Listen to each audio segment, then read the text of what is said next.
When the 13th, 14th, and 15th Amendment passed after the Civil War, African Americans believed that their conditions would improve and that they would soon be treated as equal citizens. But a century later, they still found themselves at the mercy of white supremacy. The Jim Crow laws, separate but equal, and the disenfranchisement all kept blacks segregated from the growing nation's economic prosperity. The hypocritical ideals of Americanism that spread during these decades both angered and inspired blacks to finally take a stand for their long lost rights. From radical ideals of Marcus Garvey and W.E.B. Du Bois surged a new kind of mentality that called for the fight of African American liberties.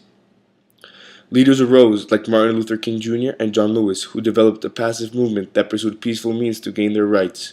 But there was also support opposing radical and violent methods led by Malcolm X and the Black Panther Party, who enforced aggressive actions if needed to gain their civil liberties.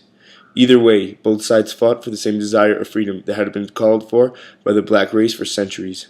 The civil rights movement in the 1950s and 60s shifted the view of African American participation in American life. The changes came in social, political, and economic aspects.